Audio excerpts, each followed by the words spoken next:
संकल्प कराने के लिए मैं आज आप लोगों को बीच में आया। मैं तो नरेंद्र मोदी जी के नेतृत्व में जिस तरह से देश आगे बढ़ रहा है, लेकिन इस तुष्टीकरण की सरकार के चलते हुए, इस भेदभाव करने वाली सरकार के चलते हुए, इस भ्रष्टाचारी सरकार के चलते हुए आज राजस्थान पिछड़ता जा रहा है।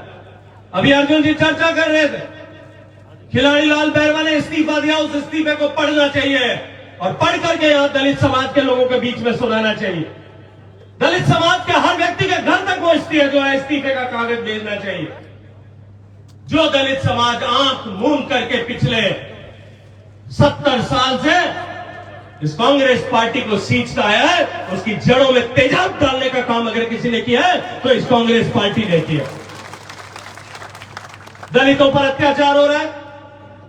जयपुर में एक रोड रेज की घटना, सड़क पर एक्सीडेंट हुआ, एक्सीडेंट के बाद में झगड़ा हुआ, एक भी आदमी मरता है, हमारे दुख होता है, मन में तकलीफ होती है। एक आदमी मारा गया, सरकार ने 50 लाख रुपए का मुआवजा 1 घंटे में घोषित किया। और वहीं नागौर जिले में इस दलित समाज के 2 बेटे 2 माफियाओं की लड़ाई में निरपराध बिना किसी दोष के उनकी लड़ाई में जीप से गाड़ियों से कुचल करके टुकड़े टुकड़े कर दिए गए। 7 दिन तक वो गरीब मां बाप 7 दिन तक वो गरीब मां बाप अपने बच्चों के, अपने कलेजे के टुकड़ों के चित्र लेकर के सड़क पर बैठे थे। न सरकार का मंत्री आया, न सरकार का संतरी आया, न सरकार ने कोई मुआवजा दिया। समाज ने इकट्ठे करके और 60 लाख रुपए और बाद में कुल मिलाकर के 1 करोड़ रुपए का मुआवजा दिया। ये दलितों की सुरक्षा की गारंटी देने की बात करते हैं। जिस तरह से राजस्थान में मेरी मातृशक्ति यहां बैठी है, माताएं बहनें, इस राजस्थान की पहचान किससे थी? हाड़ी रानी के बलिदान से पहचान थी। रानी पद्मिनी और रानी रंगा देवी के जौहर से राजस्थान की पहचान थी। राजस्थान की पहचान मीराबाई की भक्ति से थी।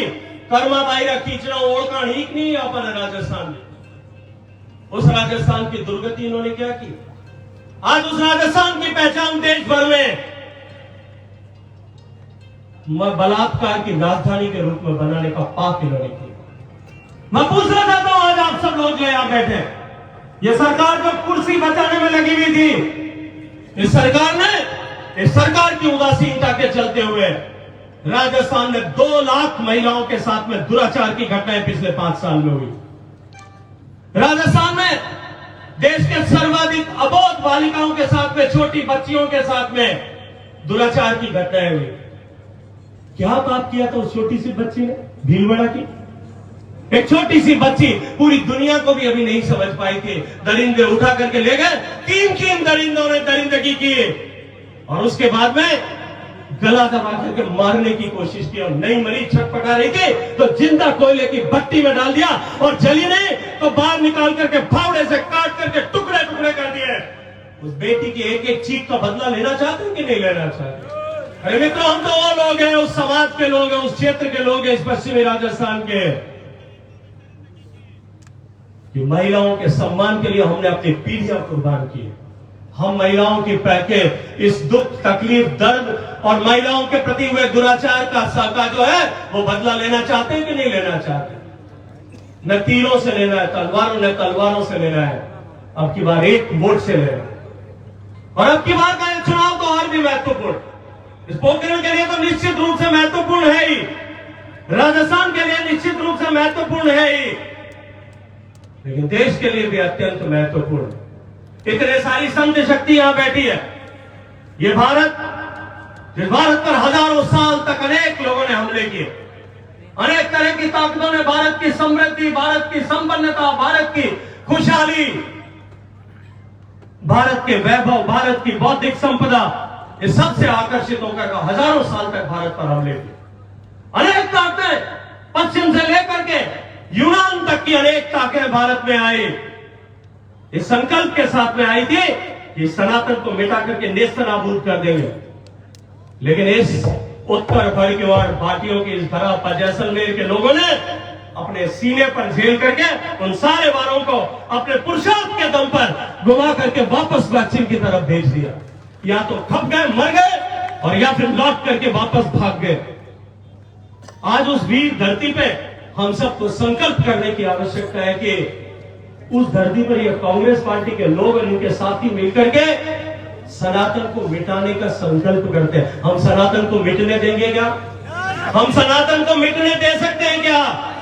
ये जो संत शक्ति बैठी है, इसके सामने दोनों हाथ उठा करके मुट्ठी बांध करके बताइए कि हम सनातन को मिटने दे सकते हैं क्या?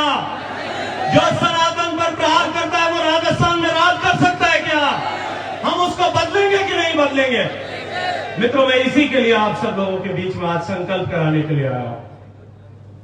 ये ऐसा ऐतिहासिक समय हम सबके सामने आया है जब एक तरफ हम मोदी जी को उन लाखों करोड़ देकर के भारत के उन गरीबों की तरफ से अभिनंदन कर सकते हैं एक वोट के माध्यम से, जिनके जीवन में परिवर्तन मोदी जी की योजनाओं के माध्यम से आया। उन गरीब लोगों 4 करोड़ गरीब लोगों के जिनके सर पर आशियाना नहीं था, छत नहीं थी, उनकी तरफ से धन्यवाद देने का अवसर हमारे पास है। जिन करोड़ों लोगों के घर तक पीने का पानी नहीं जाता था और आज 10 करोड़ कनेक्शन नए करके 13 करोड़ घरों तक पीने का पानी जा रहा है, उनकी तरफ से धन्यवाद देने का मोदी जी को हमारा हक बनता है कि नहीं बनता है? जिन करोड़ों लोगों के घर तक बिजली नहीं जाती थी, उनके घर तक बिजली पहुंची है, उनके घर तक बिजली पहुंचाने के लिए मोदी जी का अभिनंदन करना बनता है कि नहीं बनता है?